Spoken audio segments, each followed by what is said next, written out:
السلام عليكم ورحمة الله وبركاته. التقطيع بتاع الكرنب ده اختراع.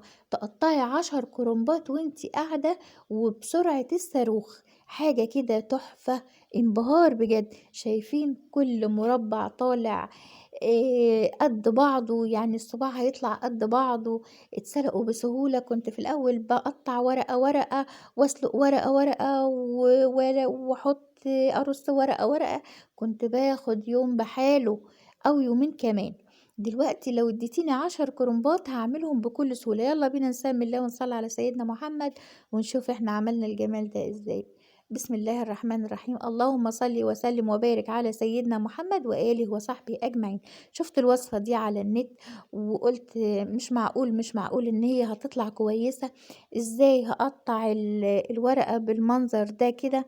المهم رحت جايبة الورقة الكرنباية وابتديت ان انا اغرز فيها السكينة بالشكل اللي حضراتكم شايفينه ده كده.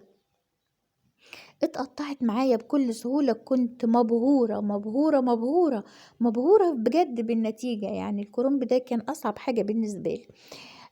قطعتها كده ولا اتقطعت ولا اتفرولت، مع اني كنت خايفة وانا بقطعها وبقطع يعني بالراحة خالص، مش متمكنة فيها. وشفت برضو وصفة كمان على النت اللي هي بتحطي الكرنباية وبتطلعي ورقة ورقة. لا لا لا لا لا. دي الطريقة دي سهلة جدا جدا. يا دوبك ان انا قطعتها كده بسرعة الصاروخ، ورحت جايبة مية وحطيت فيها ملح وكمون زي ما احنا متعودين، ورحت حاطة جواها ال بصوا الرصة. بصوا المنظر. حاجة كده خيال. الله أكبر. يسلم اللي اخترع الوصفة دي بصراحة. اختراع بجد. وسلقتها زي ما بنسلق الكرنب عادي خالص. يا دوبك بس بعد ما سلقتها وصفيتها رحت جايبة صينية والأطباق بتاعتي، وقعدت أرص الورق على قد الطبخات بتاعتي، وخلاص على كده. وطبعا تفتكروني بدعوة حلوة ولايك وشير لو جربتوا الوصفة دي وعجبتكم.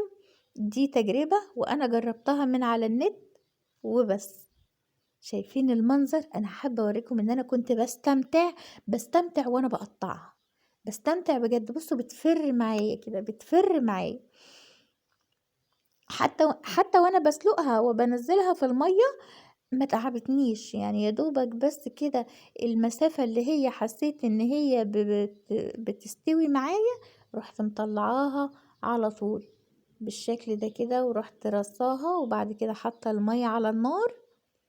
بصوا خيال. بصوا الرصة تحفة. تحفة بجد. جربوها يا جماعة و... وشير في الخير. بصوا دلوقتي اهي المية سخنة وبنزل فيها المكعبات. انا بنزل بالمكعبات كلها بقى. يلا اهي بتسلق. وبس بصراحة كنت بفصصها كده بحيث ان المية تدخل جوه الورق بتاعها، ما تتسلقش كلها، يبقى مستوية من فوق ومستوية من تحت ومن النص نية. لا، خليت المية طالت كل الورق. المية طالت كل الورق وطلعتها بالمساكة بتاعتي وخليتها لما بردت، وبعد كده رحت رصاها في الأطباق بتاعتي كل طبخة بطبختها. والسلام عليكم ورحمة الله وبركاته. ودي تجربتي الجديدة اللي مش هبطلها مع تقطيع الكرنب بإذن الله تعالى.